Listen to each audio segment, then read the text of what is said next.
ما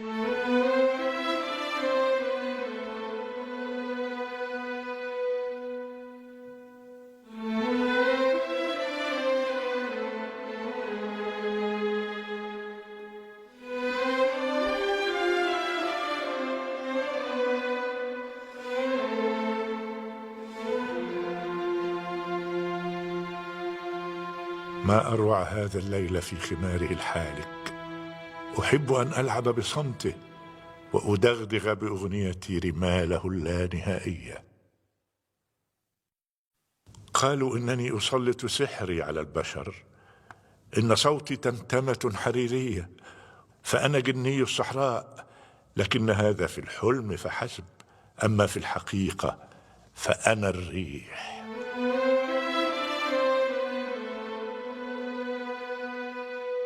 وأنا شاهد على التاريخ.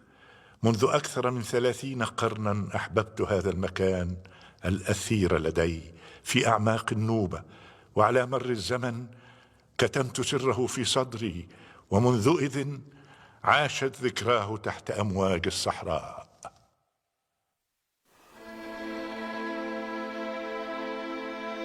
لكن القرن 19 بدأ، فكان اللقاء بين غرب متحمس ومصر ساحرة، وأنا تثير حناني دائما تطلعات الإنسان.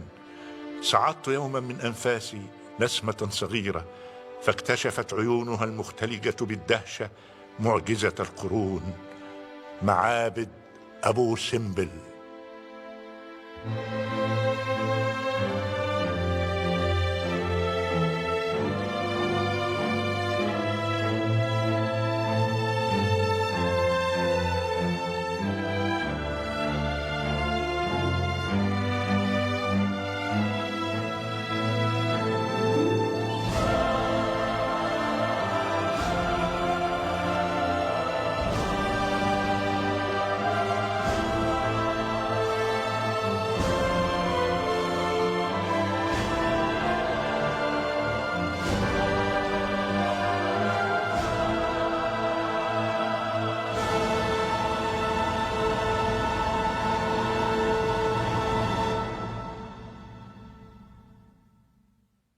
النيل رفيقي الأبدي يبارك هذه الشواطئ منذ فجر الزمن.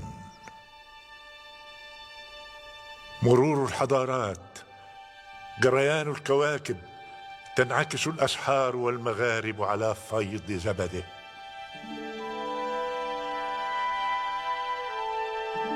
وها بعد انتصاف القرن العشرين ضجة تتجاوب أصداؤها في تلاله، انذار يمزق السكينة ويقطع على الأمواج حلمها الهادئ.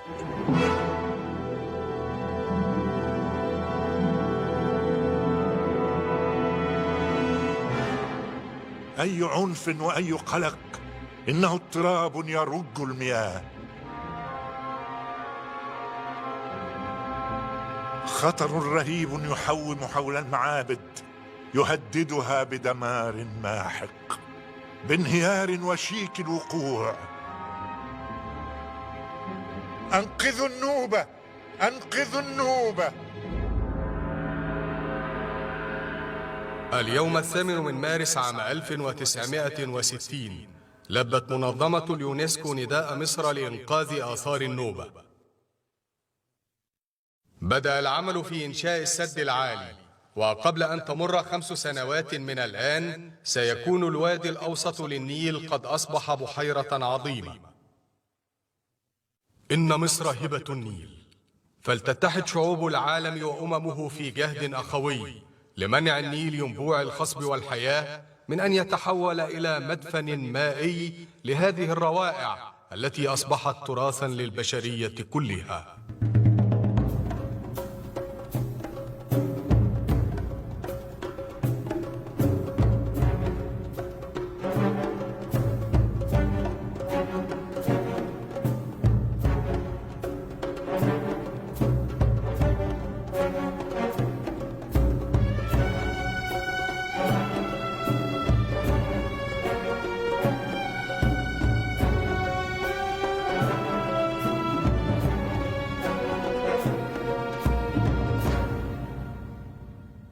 إنني أحمل للجنس البشري إعجابا لا حد له. أتينا أيها الفرعون لنصون ما شيدته تخليدا لذكراك. أخصبنا روحنا برغائبك وطقوسك، وأخلينا الجبل إلى قلب معابدك، ومن ثم بنينا في النور ما حفرته في الظلمات.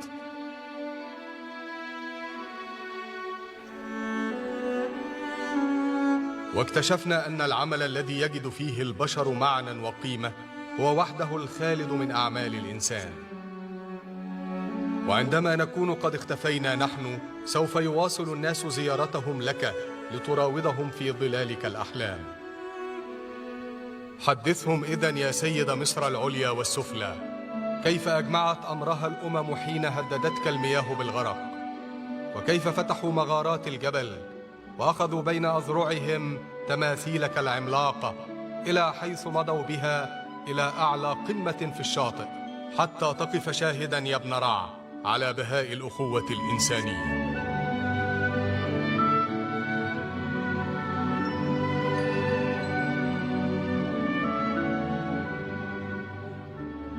أيام الأسرة 19 حيث كان ملك من ملوكها يصوغ مصيره أعظم الفراعنة رمسيس. إني أتذكر حماسته وقوته وإرادته التي لا تقهر، وأتذكر أيضا قرينته الأولى صاحبة الجلالة الملكية، أحلى قريناته من كانت الشمس تتألق لمرآها، نفرتاري. ما أطيب عبير الصمت البري يا مولاي. حبيبتي، ليس في الدنيا شيء يقارن عبيره بعبير بشرتك الرقيقة. الموكب الملكي تنزلق سفنه على صفحة النهر، وبلاد النوبة تأخذه بالأحضان.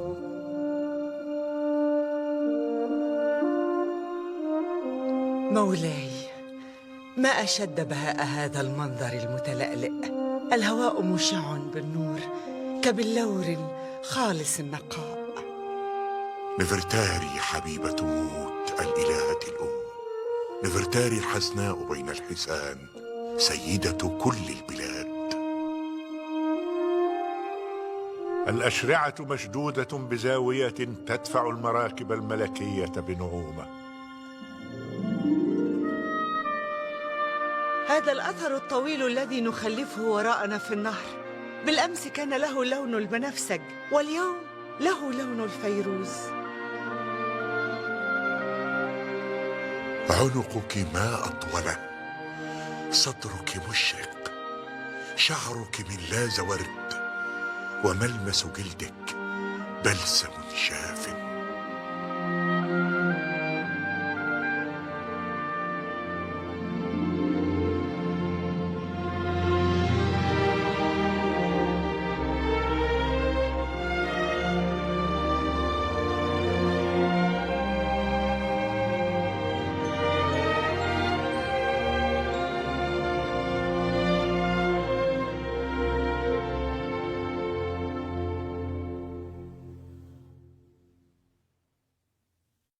هنا على باب مصر معبدان لتقديس الزوجين الملكيين، رمسيس في صورة إله الشمس، ونفرتاري في صورة سوثيس نجمة الصباح الإلهية، وهما يفجران كل عام الفيضان المقدس. مولاي، ها أنا ذي وأبناؤنا حولنا. المعبد مكرس لك وللإلهة حتحور. أنا مصورة بتاجها الشعائري. نعم، قرص الشمس والريش وقرون البقرة المقدسة. أريد أن يكون قراننا أبديا.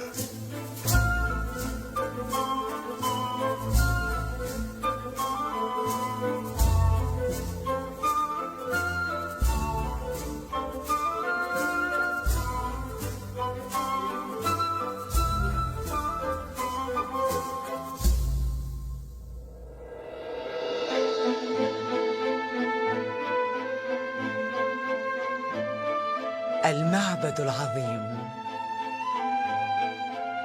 أود أن أجسد النظام الشمسي، هيكل رائع يكون فيه الفرعون هو الشمس. إن صورة را برأس صقر يعلوه قرص الشمس هي رمز سلطاني. حقا لقد حل فيك اللاهوت يا مولاي.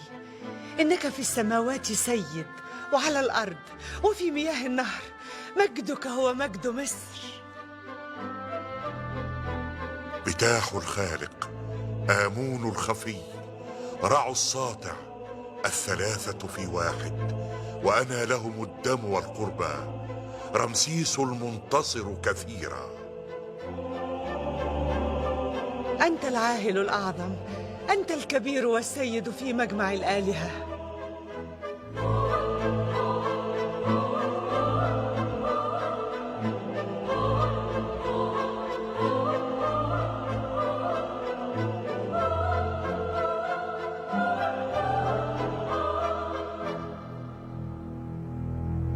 الآن وإلى الأبد سوف تجدد الطقوس اللهب الإلهي مرتين في السنة.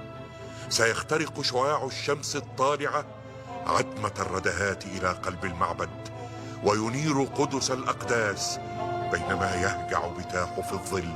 أما آمون ورع فينقلان إلي دفء النفس السماوي، جوهر الوجود. يا ملك الزمان الخالد. أجل، أنا فرعون، أنا الإله.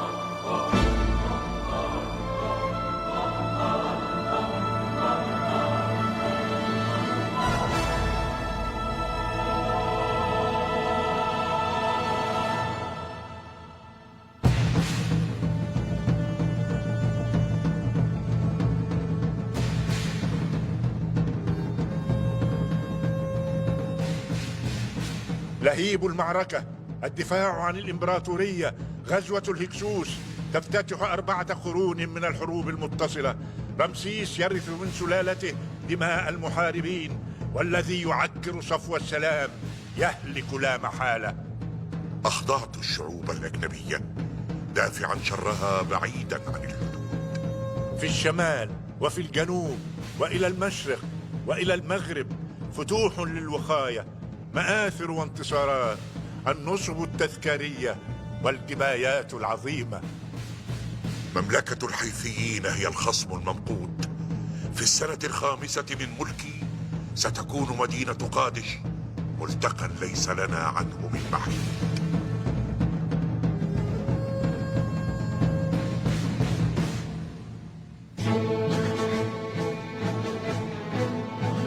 المعركة كالعاصفة، المشاة ورماة السهام والعربات الحربية والجياد الشامخة بالمناخر المرتجفة، الجيش الإمبراطوري بفرقه 4، وقوات الحيثيين لا تحصى عددا، عرباتهم المخيفة لا نهاية لها تندفع في هجوم شرس كامح.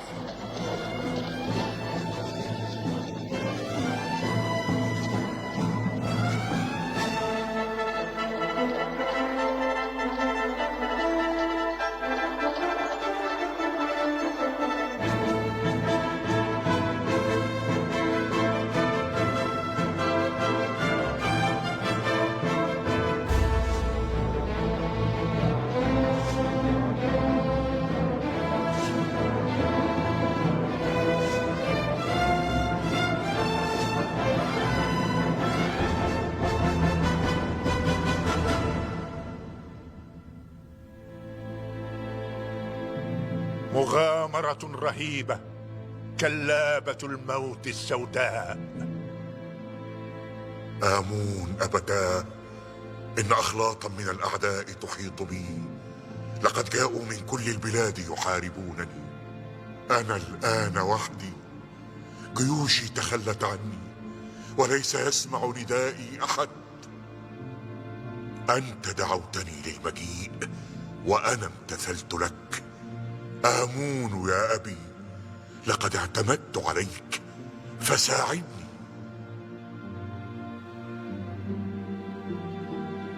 تقدم يا ولدي، يدي معك. إنني أتغلب على مئات الآلاف من الرجال. أنا عاشق الشجاعة ورب النصر المبين.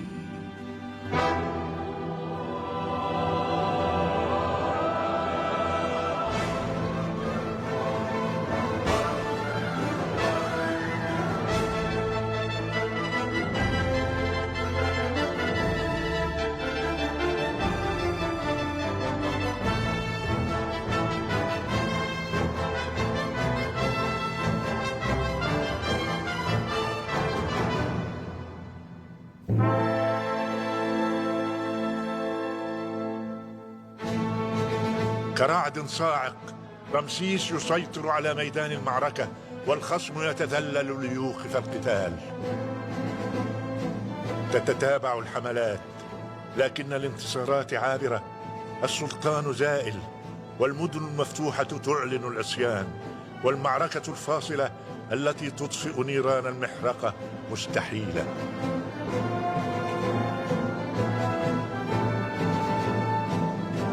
الحرب الدابة متوحشة لا تشبع أبدا. السلام عطية ثمينة من السماء للبشر. في السنة 21 من ملكه الاتفاق الأول على الصلح بين الشعبين المصري والحيثي. حتسيل ورمسيس يؤاخيان بين الإمبراطوريتين. ملك مصر الأعظم البطل يعقد سلاما للأبد.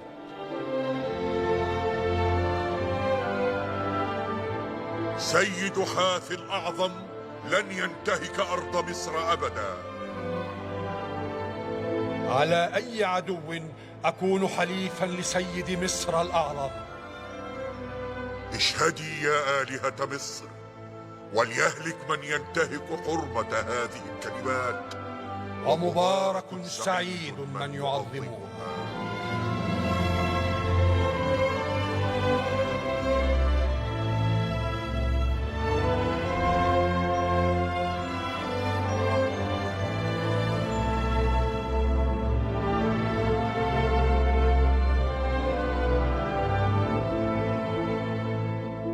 هذا خاتم نادر يحرس سلام الشعوب. في السنة 34 من ملكه بنت حاثي وفرعون يوحدان مصيرهما. وها هي زهرة الحيثيين ممسوحة بالزيت المقدس قد وصلت إلى الدلتا.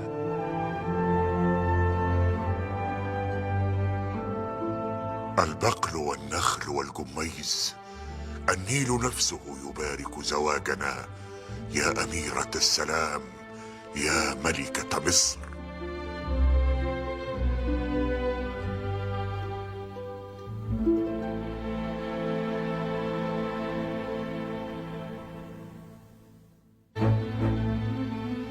بتلات اللوتس تتفتح، والبردي يتمايل على سوقه. هذا فرعون في اكتماله وفي بهاء ملكه.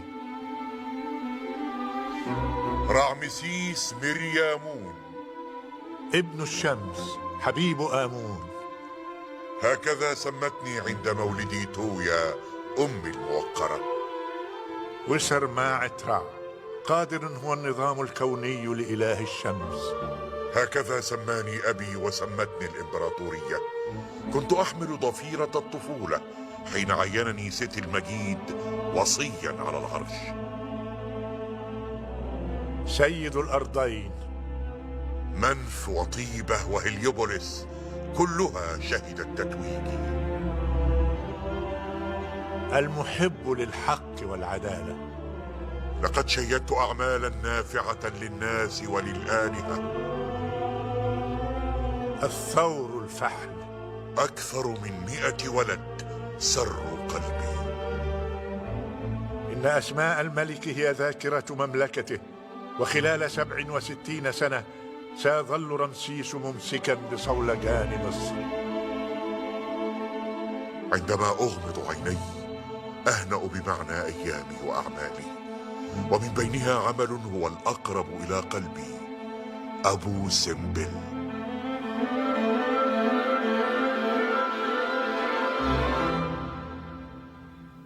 هذه ليلة رع، آخر ليالي السنة. نار آلاف المصابيح ساهرة في طول المملكة وعرضها. عند فلق الفجر تجتمع الشمس ونجمة الصباح من جديد، ويأتي الفيضان السنوي. سفينة رع الإلهية المنتظرة داخل المعبد ستحمل إلى المركب الملكي، ومن هنا تبدأ سفرها إلى أسفل النهر كي تتبرك بها البلاد كلها كبشير بالفيضان.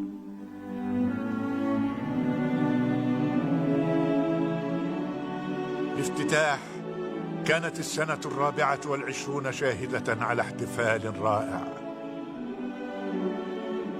أتذكر يا فرعون يوم المجد؟ يوم المجد. نفرتاري تتلألأ وضاحة نيرة، وهي تحمل تاج سوثيس بجلالة سامية. إنها نجم الصباح. الشمس تطلع حبا فيها.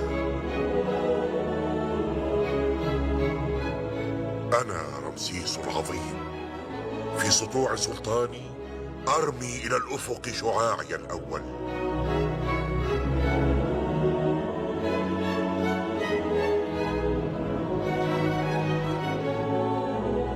المياه تفيض في سيل متدفق تهب الحياة أرض مصر.